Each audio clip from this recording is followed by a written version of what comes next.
Okay, here are the answers to my recent quiz on what is weird about this 1981 300SD turbo diesel engine, okay? There are 4 things, and like I've said, 2 of them should not be on an OM617 diesel engine in a W126 sedan. And the other 2, you know, they're really strange. You may never see them again. So let me point them out to you now. Number 1, take a close look at this turbocharger. Does anything look unusual? Look at this right here. Look at the wastegate. That's a very different type of wastegate. It's a very different type of wastegate hose. Notice it does not have any linkage to the wastegate, but this is a KKK turbocharger with kind of a unique wastegate assembly. I've never seen one quite like this before, and KKK turbochargers are extremely rare on these cars. Now take a close look right in this area here. Do you see what's missing? There's something missing, a major component that was on all US W126 300SDs, and it's just missing.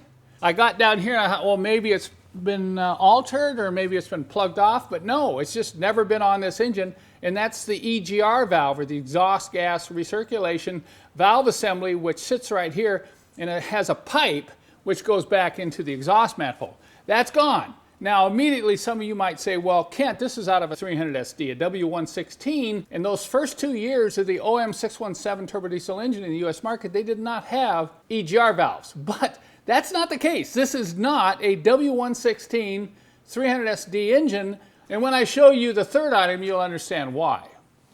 Number 3, take a real close look at the front of the cylinder head here. There's something that is not normal on a 300SD, and that's this cutout for an SLS, or self-leveling suspension hydraulic pump. This is what the pump looks like. I removed it earlier. It had been jerry-rigged and had blocked off, and it wasn't pumping anything in this particular application. But when you see these pumps on these engines, particularly if they're a diesel, it means that the engine was in a station wagon, and the station wagon uses the SLS hydraulic self-leveling suspension system. Now, some European cars had SLS in the W126 chassis, but this is a US model car. So this is very mysterious indeed. That means that this could not have been an early 300SD engine without the EGR valve, because they never put those engines in the cars with self-leveling hydraulic pumps. So there's the real mystery. What car did this really come out of? Number 4, let's look closely at the power steering pump. When I pulled the cap off and drained the fluid out, I went to pull out the filter, and look at this. It has the old style filter. This is the filter that you saw back in the late 60s and through the early part of the 1970s.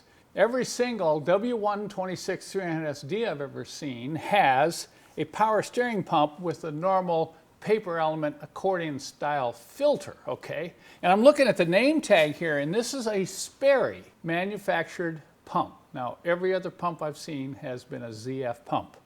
So even the pump's a little unusual, and this is old school technology. I don't think this is a retro on this. I think this is probably original.